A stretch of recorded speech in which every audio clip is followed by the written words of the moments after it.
Senator Ferdinand. Thank you, Mr. President. Before I get directly to my contribution, when I rise in this honorable house, I tend to make an attempt to contribute to the quality of the debate. I've said it before and I will do the same today. I observe several times what transpires in the lower house a few times, and I have heard the response of our astute observers, our young people, and persons who wish to learn from the contributions that we make. And sometimes I'm disappointed in what they interpret this gathering to be. And so when I rise, I intend to ask pertinent questions. I intend to contribute to the motion without necessarily engaging in any fight for egos or disrespect to anyone.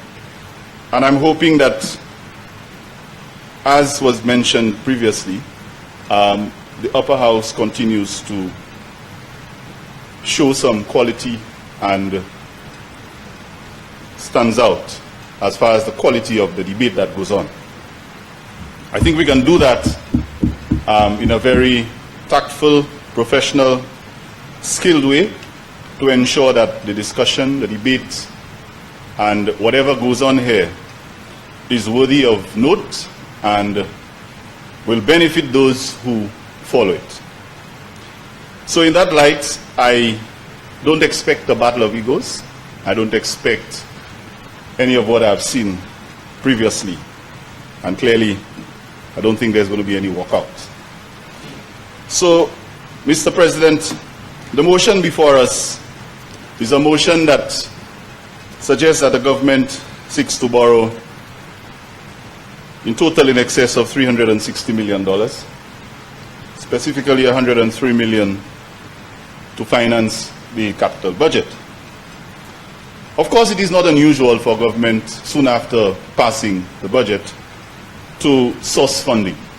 That is understood and that is normal. But the question is not necessarily sourcing the funding or trying to raise the money, but who does who benefits from that funding? And my colleague before me asked for whom. So my essential question is not much different, but I think I will have a different focus. My essential question is, who benefits? What is in it for whom? Now, my experience has been primarily, both professionally and personally, one that has been associated with youth development, education, sports, community empowerment. And I very well understand the benefit of any government's budget, expenditure, or allocation of resources, how it impacts the lives of those associated with these areas. And so my essential question is, what is in it for those people? Very, very simple principle.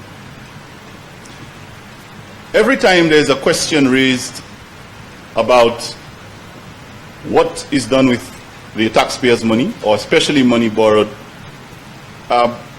governments tend to become very defensive, and in some cases you even think that they ask, why do you dare ask? Why are you asking? But we have to ask, because every young person out there, every student, every teacher, everyone who is part of the human resource needs to know and needs to think at least that there is something in it for them. So Arthur was very correct when he did suggest that the key to alleviating poverty is knowledge, is education. And of course, we know that it is not easy to measure the direct benefits of investing or spending on the human resource. We know that. However, we know that most, or if not all, countries that have moved from third world status, developing to developed, their most effective formula has been the investment in their human resource as a capital, or human resource capital. It's not how many bridges they built. It's not how many roads they fixed. It's not how many prisons or hospitals, or even schools. Because you can build schools, but what goes on there is more important than what people sit in. It is how well they manage their resources to ensure that the human resource base is developed. And so my focus here is on what is in this borrowing, in this allocation for our human resource. And I will start with the teachers. As an educator for over 25 years, I understand the relevance and the importance of teachers' contribution to any country, to any labor force, to any economic situation. Our teachers do not get much credit because when all of us do well, people think about the last place, the last degree you got, or the last job you held. But they often don't remember the first preschool or the first primary school you attended, and which individual took you out of a situation of difficulty and ensured that you made it. And these people are often teachers. So if we're going to borrow $103 million to refinance, not to refinance, but to finance capital budget or capital expenditure, or to finance any government program, I am hoping that we'll keep in mind that our teachers must feel the impact. But Mr. President, let's look at what is in there for teachers. The existing situation suggests that one of our premier institutions, Arthur Lewis Community College, where the teachers are supposed to get pedagogical training for the Division of Teacher Education and Educational Administration. This September, we have noticed that we know that the regular teacher program, the regular teacher training program, will not be offered. And this is a program that has to ensure that our teachers have pedagogical training. They don't go into the classroom not knowing what they're doing. And there was both the primary and secondary training program.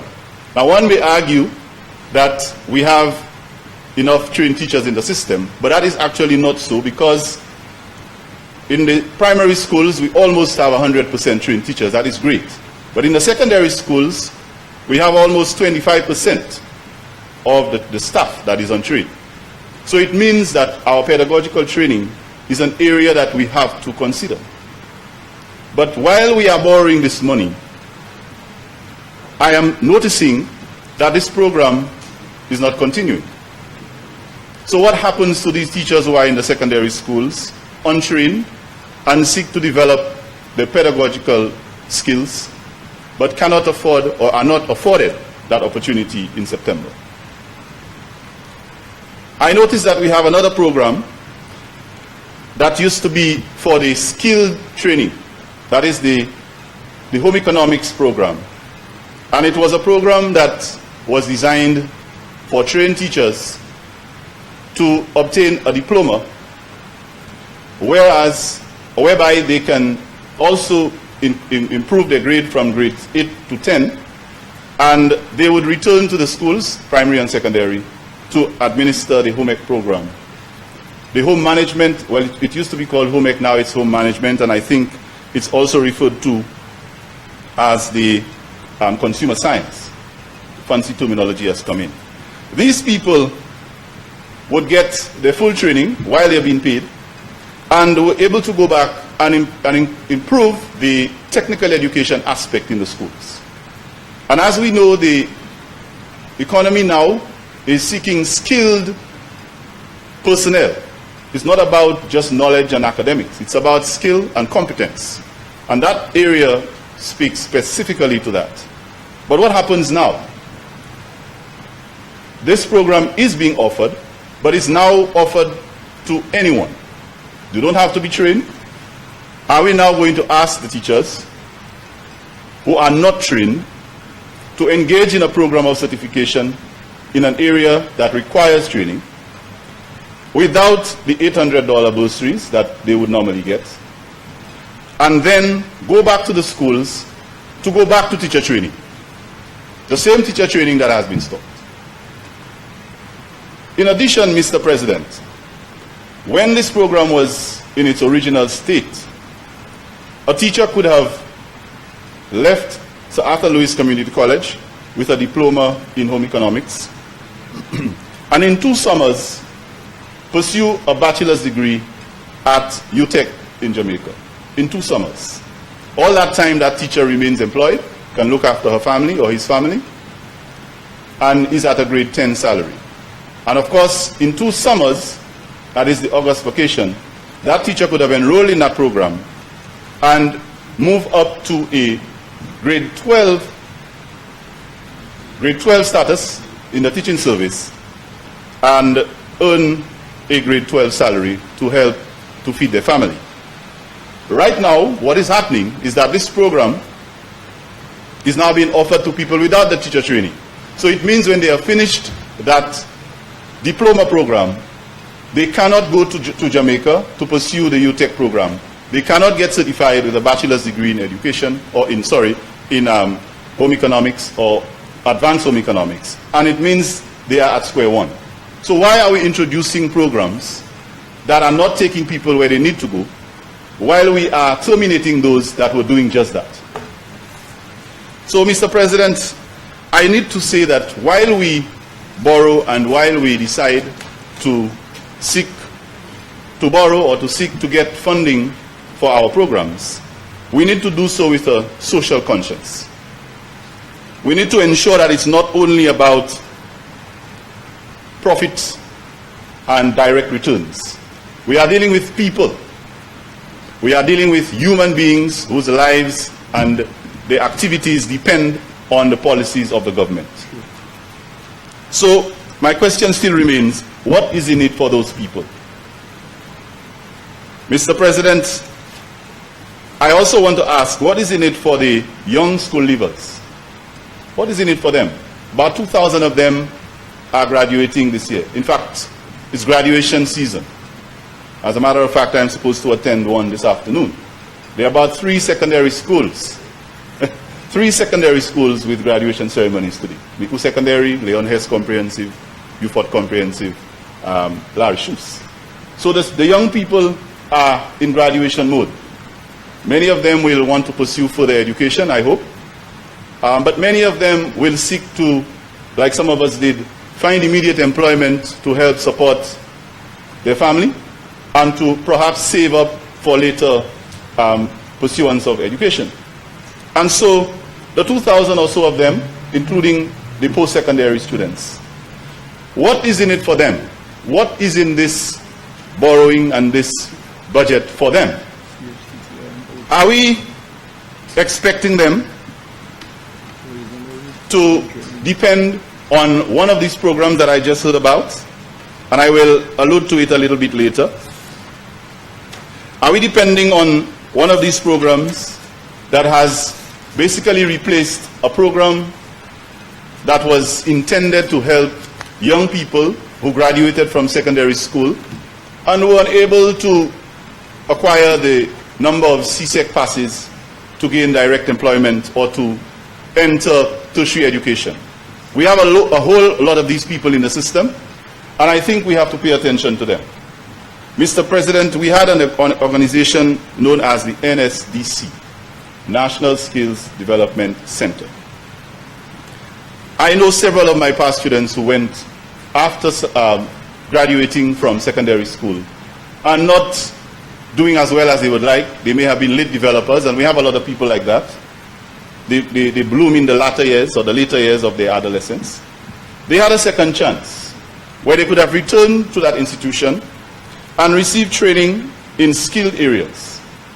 Skilled areas such as plumbing, electricals, hospitality training, and a whole lot of others, Mr. President, skilled areas that would at least give them a chance to become employable, to earn a living, and to contribute to this economy. And they would do so with a minimal at minimal cost, just a small fee, and some of them would even get allowances when they get into apprenticeship training. And right now, what has happened to this NSDC program that offered our young people a second chance? Well, the institution, or maybe the building is still there, but are we replacing this? And one more thing I have to say about it before I move on. In addition to offering skill training, it also offered CVQ certification. Now, CVQ really, it's one of the components of the CXC program. It is not the CSEC, which is the secondary education, where you get your 1, 2s, and 3s, but it's the CVQ, the Caribbean Vocational Qualification, which is skill-based and allows you to seek or gain employment in any of the countries in the OECS and CARICOM that have accepted the certification. In fact, it's a standard certification that allows you to work in other countries, as long as you have the certification and the skill. And that NSDC also provided that training. And not every child in St. Lucia will be a lawyer or a doctor or a nurse or a police officer. Some of them, that is the only way in which they can become certified in an area of skill that can allow them to go somewhere with a piece of paper and say, I am certified in small engines maintenance. And so you can employ me to do so in Barbados, in Antigua, and in another country. However, what has happened to this program?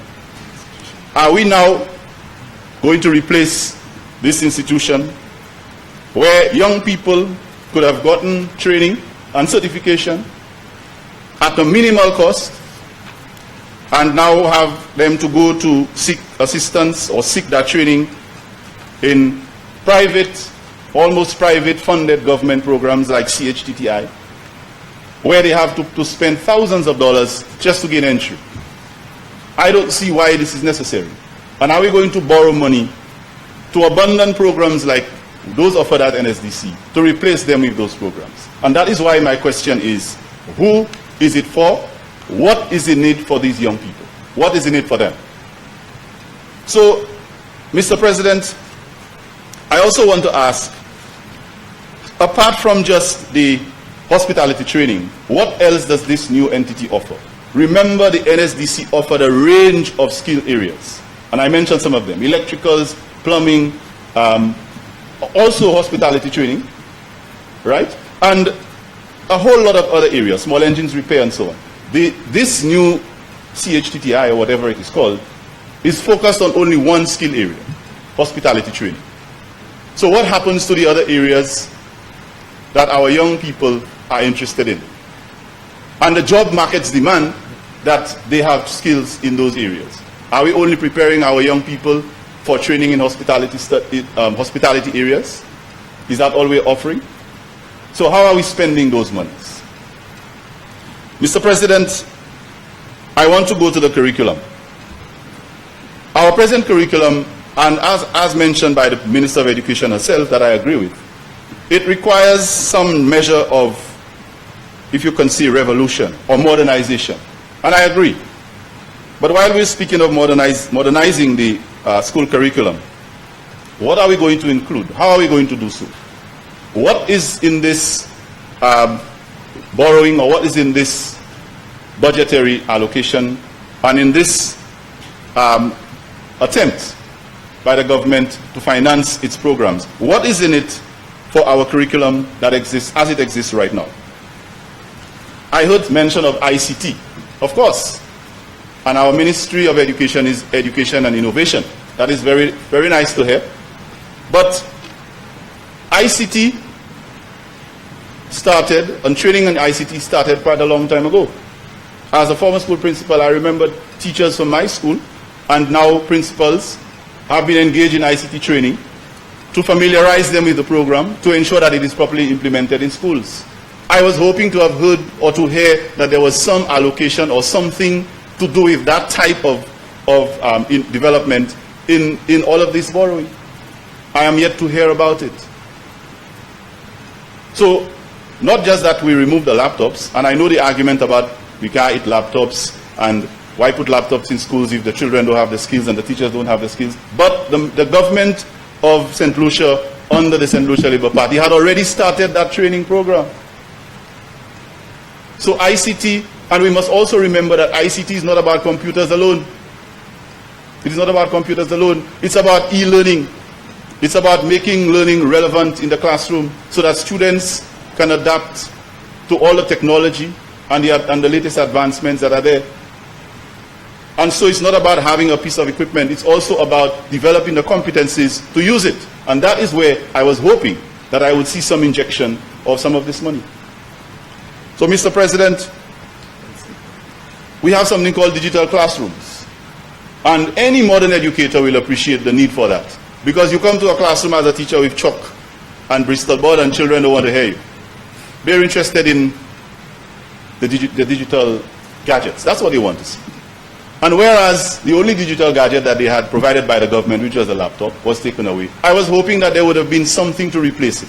Not necessarily giving them specific things to go to the classroom, but at least a pronouncement of a policy or something that would speak to making the classroom environment one that is more digital friendly.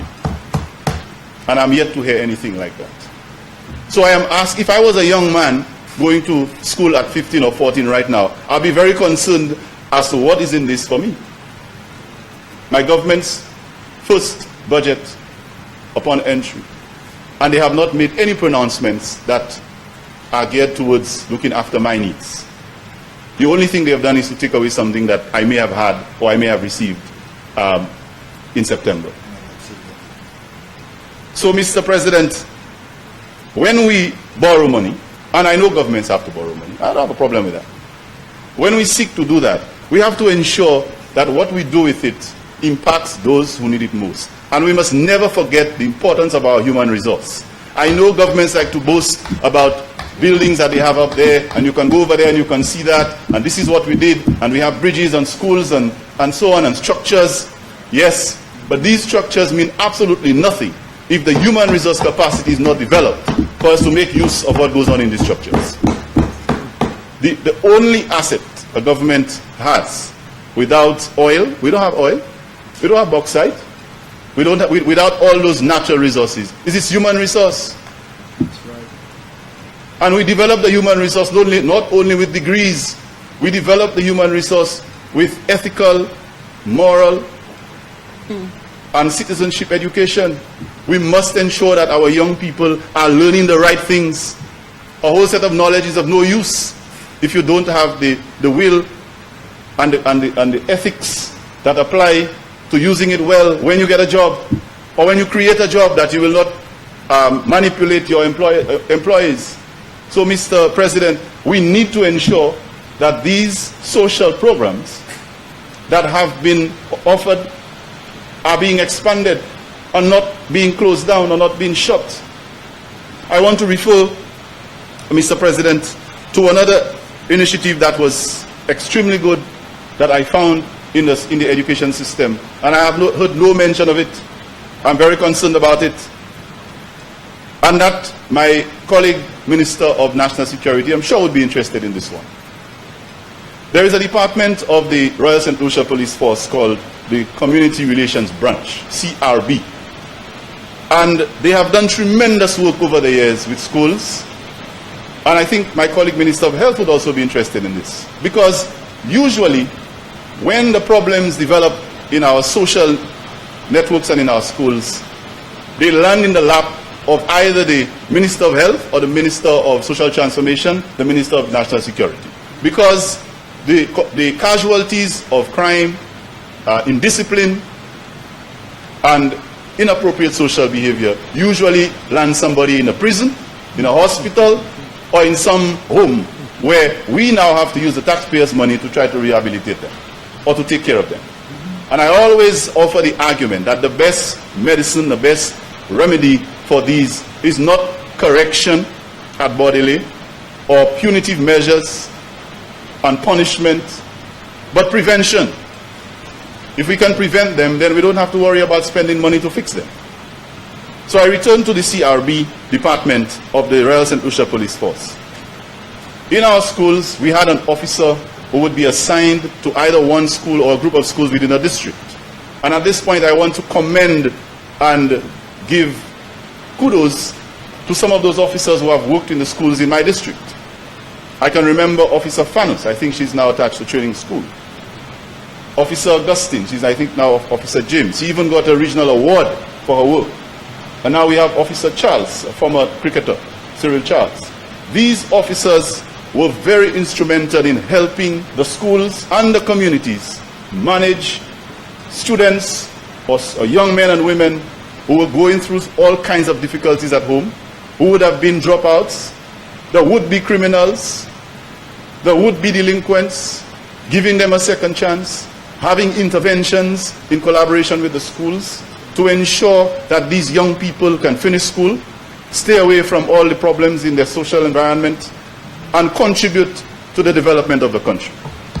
The CRB unit, I know that the officers have always been saying that they do not have enough. And I know that we can't give them everything. But I've been very, very impressed with the efforts that they have made. So I was hoping that we have something good. Why don't we build on it? Why don't we add something to it? Why don't we allocate, make a specific policy statement that will ensure that the Ministry of Education in collaboration with the Ministry of National Security come together and put some meat on the bones of that program to ensure that we can save a few more of our young people in the schools and in the community. Yes. And these programs went beyond just the school, because as a sports administrator in my district, I also saw these officers working with the youth and sports councils, with the clubs, with the churches, with all other organizations to ensure that we keep our young people in check. And we provide them with alternative ways to resolve conflict, to deal with issues of neglect, even issues, basic issues of their health, hygiene, and nutrition. And I want to say that, my colleague minister, I am hoping that we will not continue along that trend. We are better off spending money on that than spending money doing forensic research when somebody has died. We are better off spending money in prevention than arresting people, prosecuting and spending millions of dollars to put them in jail, to come back and use tax money to feed them. We are better off dealing with those social programs. And we have the avenues in place already. We do not need to go and reinvent the wheel. They are already there. So I think my question essentially is, what is in it for these people? And I need that question answered, and I'm hoping that it will not be, the response will not be what I've seen in other places. Whenever a question is asked, that someone stands up and instead of addressing the issue, starts rehashing what you did and what you didn't do and when you were there. That is not what I hope will happen in response to these questions. I am hoping to hear that there will be some serious pronouncements on these matters, and not reminding us of what, because by the way, none of us was in the previous government, so you can't ask us those questions, because we won't be able to answer them. But guilty by choice. But I believe that it is more important for us to focus on those issues. And our Minister of Health will appreciate that, because a lot of the issues that where young people wind up in the hospital with shootings, abortion issues, and rape and incest and all those things, self-esteem is the issue. Yeah. You know? Yeah. Poor self-esteem, and they're taken advantage of, and then we have to find resources to hire counselors, to hire all kinds of professionals in the hospital to compete with the little bit that we have. Transit homes, yes, right? And by the way, don't forget that in the schools, we in the school systems have been the ones who day to day, excuse me, day by day have to deal with those people and these young children when they come, and even their parents. So I am very concerned that I have not heard any major pronouncements made to address the plight of these people. So I've mentioned the teachers and I've mentioned the school leavers. Senator, you have 15 minutes left in which to complete your presentation. Thank you, Mr. President. I think I will be well within that time. So, Mr. President, one of the things I have to note that I heard the government reps in the previous debate mention that they are trying to justify the borrowing. And don't forget, it is borrowing that the government said that they wouldn't do. I don't know how you could say that you wouldn't borrow. I mean, it's common knowledge. And in a deficit budget, it becomes even more important that if you have to borrow, if you have to, I'm not saying you cannot, if you have to, you need to justify it in a way that people will say, okay, we would have preferred if you didn't borrow, but since you are going to do this with it, we will be happy to know that you're borrowing. So I heard the justification, the attempt, that the government is borrowing the money, and the money will be spent on St. Lucians. Well, I ask, which St. Lucians? Which St. Lucians? And I also want to ask, Mr. President, aren't the principal's assistants who were sent home St. Lucians? The principal's assistants who are now sitting at home without work, aren't they St. Lucians? Aren't these people St. Lucians? The young men and women who would maintain our playing fields, who would go to the schools and work, especially in the rural communities, with the school PE teachers, to ensure that the young men and women are involved in organized sport and help maintain the grounds. Aren't these people St. Lucians? No. We say that the money is going to be spent on St. Lucians, of course. But which St. Lucians? Aren't these young people St. Lucians too? Don't they need to have something to do? We have sent them home. Huh? And I also want to ask the farm labor assistants. I know one of them from Miku South who was unemployed, and when he gained the experience by working for someone through the farm labor assistance program, he then set up his own farm, and now he doesn't need it anymore because he's now able to manage himself. So there is benefit, and we like to say, oh, you don't give people handouts and so on. Yes, there is collateral benefit in these programs, because people don't only do it, they don't do it and continue to think that they need it. They do it and they learn from it. They have been empowered. So when this young man moves on, isn't there another young man who needs an opportunity to do the same? Or are we going to stop it and say, oh, it's short term and we can't continue? We have to continue, because there are other people, when some people graduate, quote unquote, from it, that other people will come in and will benefit and can do likewise. So the argument that these are temporary programs and they are not sustainable, I don't buy that. Because there will always be another young person or another one who needs the opportunity so that they can create opportunities for themselves.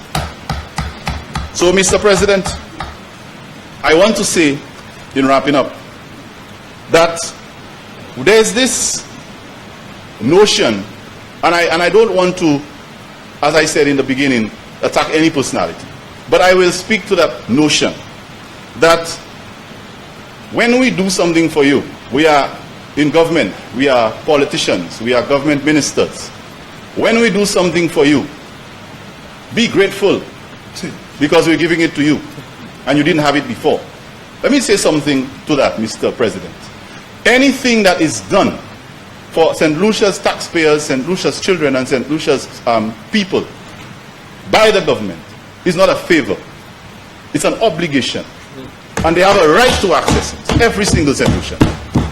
So I get that impression that, oh, well, you wanted more, but that's what we give you, so you need to be satisfied with it. So just take it. That type of, autocracy or dictatorship, what you want to call it, where you make a resource available, and I can use an example. You impose a resource on someone or a group of people without their consent or without discussing with them, and then because they have issues with it, just have it because you didn't have anything before, or take it. People, the citizens of St. Lucia pay taxes, and any program, any initiative that they benefit from is not a favor that you're doing them. They deserve it because you have an obligation to provide it.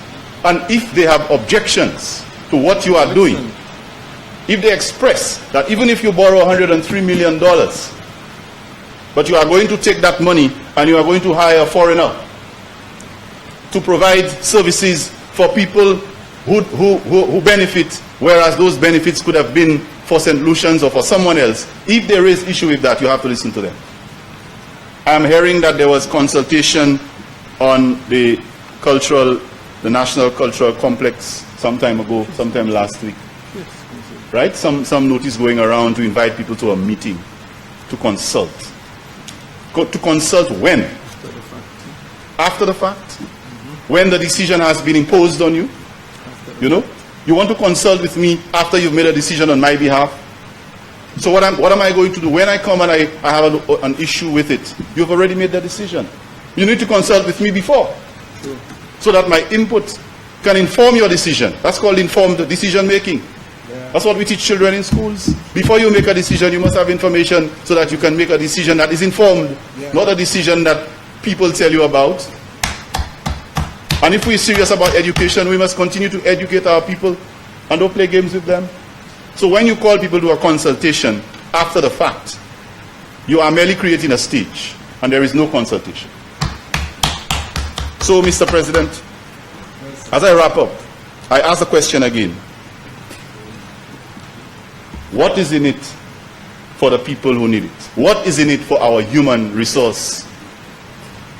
And I want to reiterate on the point that I made about doing things for people and they must like it because you're doing them a favor. It is said that if you starve someone for long enough, if you keep them hungry, when you finally give them a little something, they think that is so much. You know, it sounds as if they must be grateful because they hadn't seen it before. So are we doing this? Are we dangling the carrot in front of St. Lucians long enough? And when we give it to them because they didn't have it before, the St. Lucia Labour Party didn't do this, but we're coming into government and we're going to give it to you. Of course. But does it mean that because you do that, people are supposed to just clap their hands and take it? And they are not supposed to say a thing if they believe that there are certain aspects of it that are not in their best interest. All right? And you need to agree with me, wholesome, not partner. So, Mr. President, I believe that my point today has been made regarding what is in it for whom. And I am hoping that the people who are the most critical resource to a developing country like ours, St. Lucia, our human resource, whether it be school leavers, teachers, educators, businessmen, the people who contribute to the economy and the development of this country with their services, their hard work, and not just those who come in to benefit and take it out. And I know my other colleagues will continue to elaborate on that. Right? That these are the people that we will concentrate what we are doing on.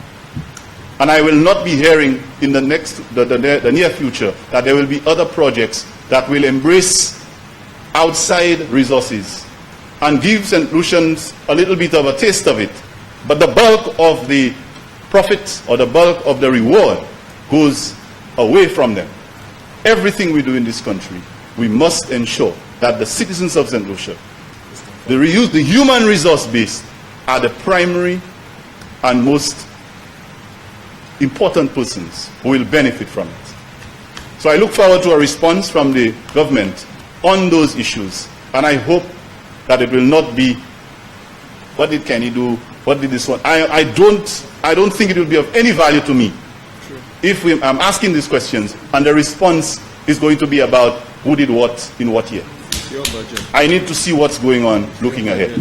So, Mr. President, on that note, I thank you and I will conclude my presentation.